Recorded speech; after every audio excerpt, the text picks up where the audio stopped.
Uzbekistan. Officially, the Republic of Uzbekistan is one of the major countries in Central Asia. With a land area of exactly 447,400 square kilometers, it's quite large. However, due to the numerous deserts and mountains, not all areas are suitable for human habitation. With a population of approximately 35 million, this vast land is the most populous country in Central Asia.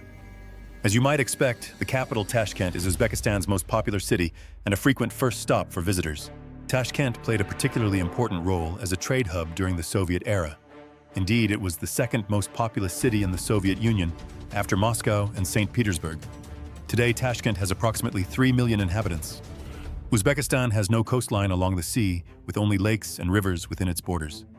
Among these, the Aral Sea stands out. Once one of the world's largest lakes, it was once called a sea, but sadly its former glory has largely disappeared. Moreover, Uzbekistan is truly a gold-rich country. And this isn't just a metaphor. Uzbekistan is the world's fourth largest gold producer. While gold is mined, the region also boasts numerous mineral deposits, including uranium. Uzbekistan's geography is exceptionally fertile, ranking it fifth in the world in cotton production.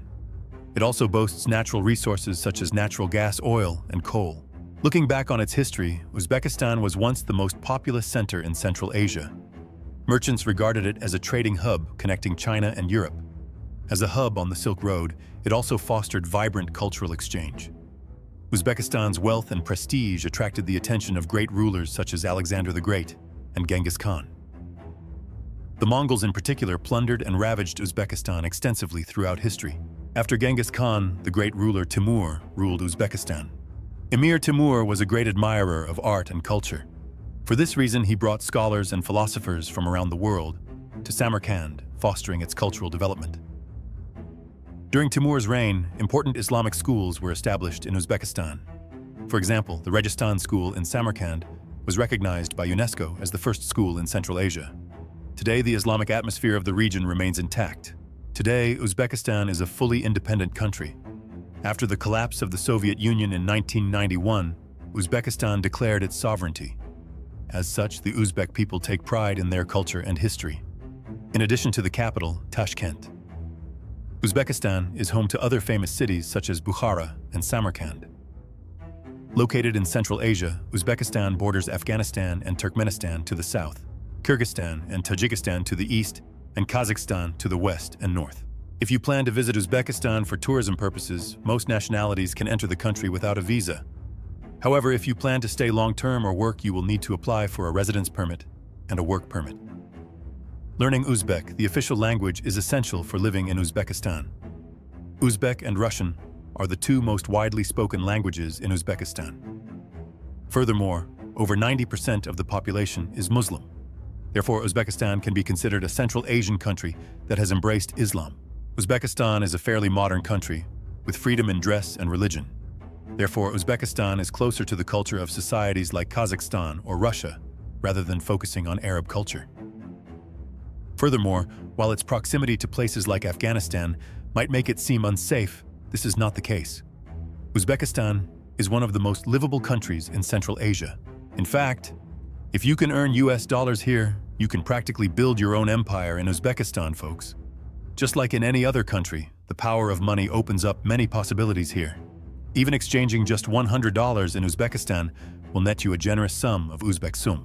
When you visit Uzbekistan, the first things that will undoubtedly catch your eye are markets, flea markets, and bread. Everywhere you look, you'll find bakeries where people passionately bake bread. In Uzbekistan, you'll find a variety of uniquely flavored breads you've never tasted before. The good news is that these beautiful loaves can easily be found for around $1 a piece. Yes, that's right. Bread in Uzbekistan is cheaper than in Europe. Because the country's food culture is meat-centric, meat is also very affordable here. For example, you can enjoy a high-quality shish kebab for $3. Another great thing about the market is that vendors offer free samples as soon as you make eye contact. This is a good thing because it shows they believe in the quality of the products they sell, so they try to attract customers by offering these samples.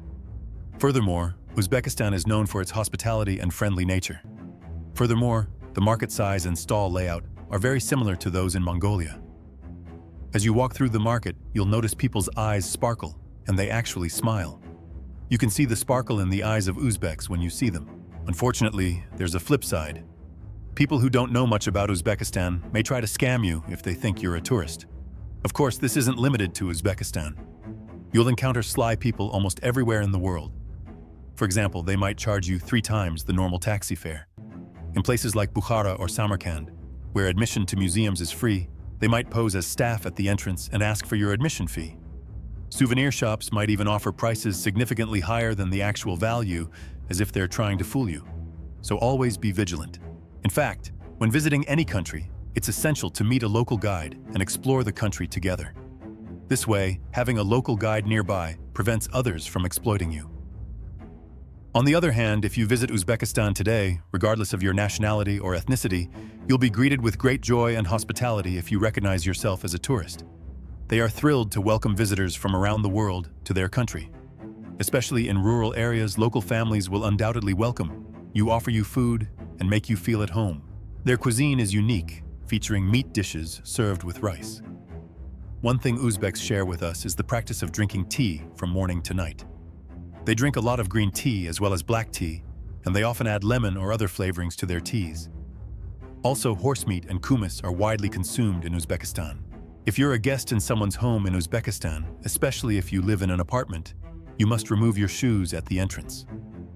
Speaking Russian fluently, especially in the capital city of Tashkent, will help you quickly make friends and connect with the locals.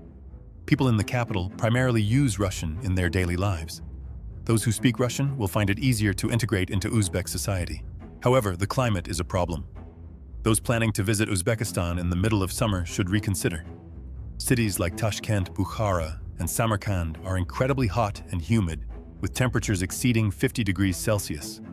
Therefore, those planning to visit Uzbekistan are advised to visit between August and November. Of course, during this period, you can enjoy a variety of nuts and fruits at very reasonable prices. If you enjoy architecture and photography, the heat won't be a problem for you.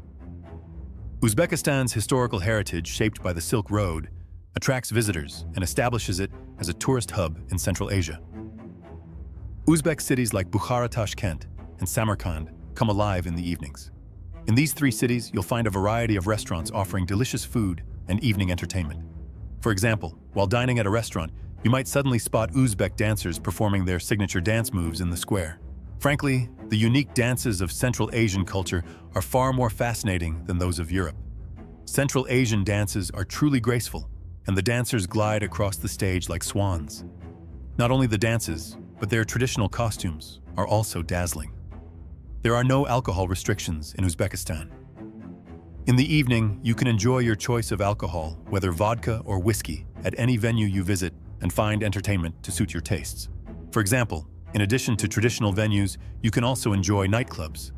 Uzbeks love to have a good time, and nightclubs are especially crowded on weekends. Furthermore, the capital Tashkent suffered a devastating earthquake measuring 8 on the Richter scale in 1966, and its residents are still reeling from the aftermath. The earthquake destroyed over 36,000 buildings and left over 300,000 people homeless. The earthquake was so powerful that even aftershocks from the main quake reached magnitude 7. Tashkent residents at the time likened city life to riding on the back of an angry camel. Tashkent was later rebuilt with massive Soviet aid. With the introduction of the subway, the city transformed into a more beautiful and modern city than ever before. Today, most houses in Tashkent are not very tall, only 4 or 5 stories high. Many were built after the 1966 earthquake.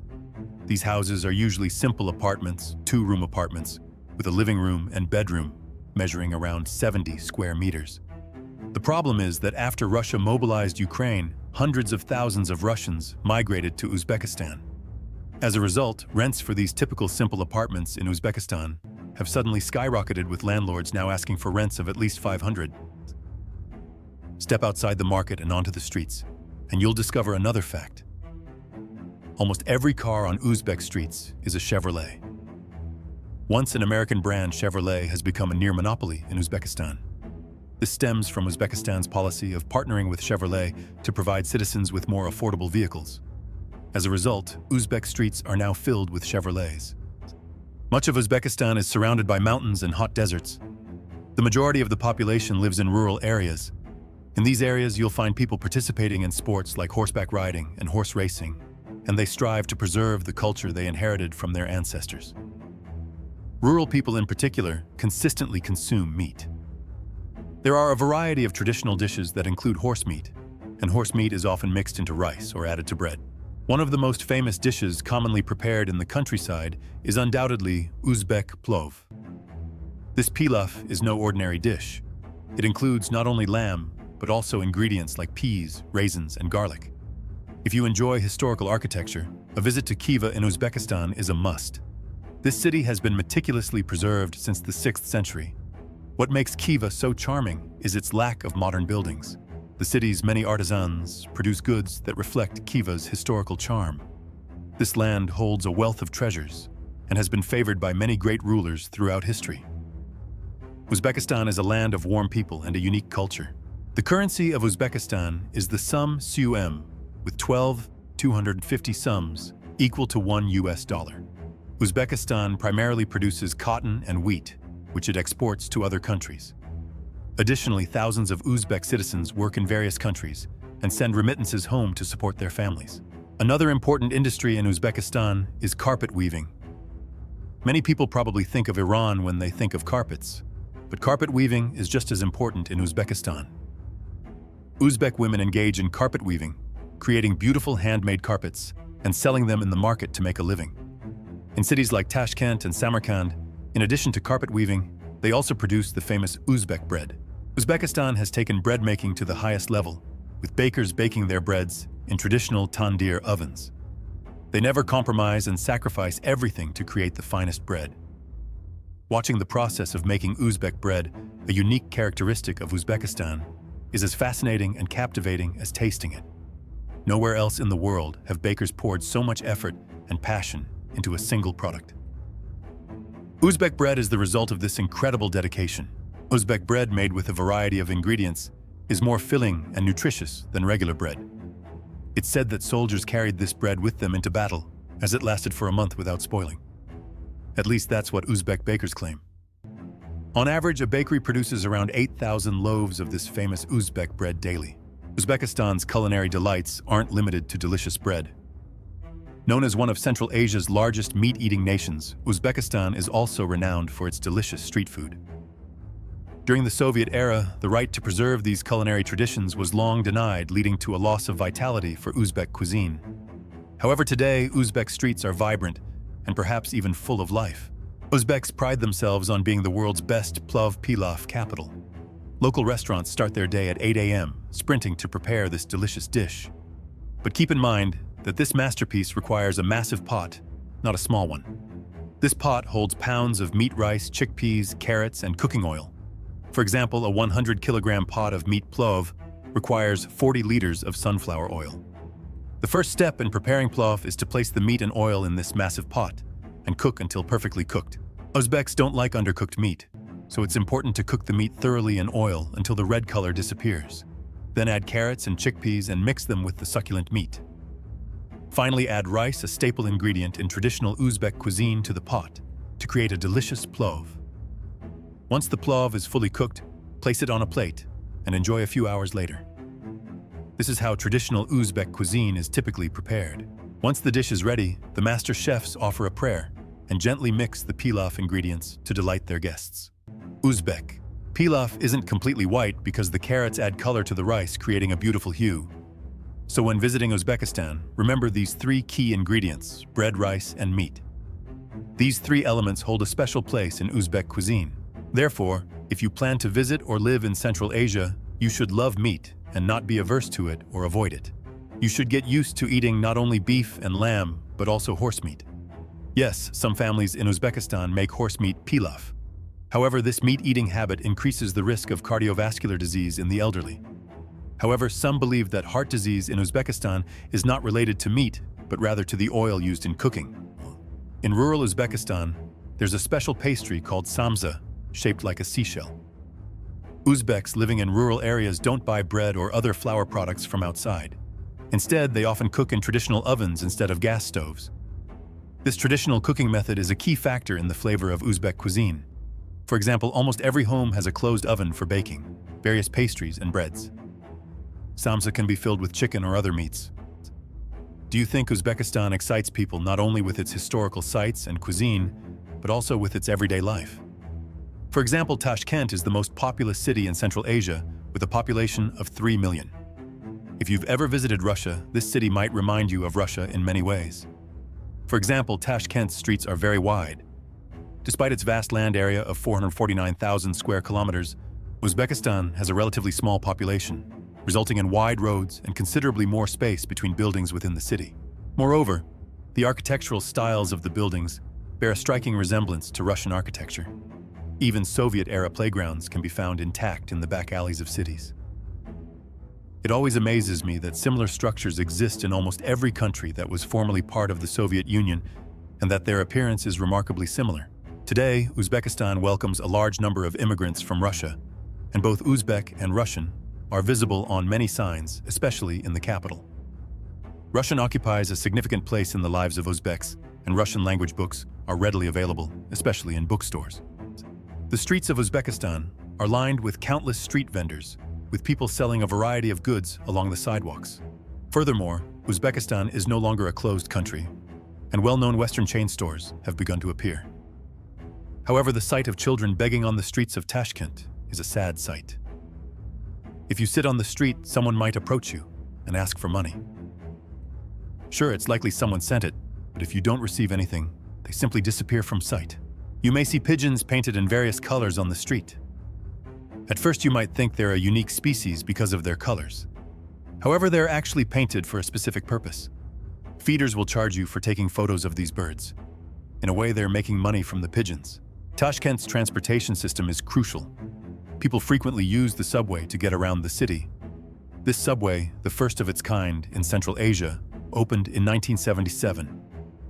As you know, one of the most striking features of the Soviet era is the metro's magnificently designed stations. In Uzbekistan, every metro station that opened during that era captivated people with its visual beauty. Trains are a common way to travel between cities in Uzbekistan. Train attendants wear the most stylish uniforms. The minimum wage in Uzbekistan is $320, while the average worker earns around $500. This has led to a large influx of young Uzbeks to Europe and the United States. Uzbekistan offers a surprisingly diverse culture and cuisine that will satisfy you. However, it doesn't seem to be a country where you can earn enough money to live long. Please support our channel by liking the video and becoming a channel member.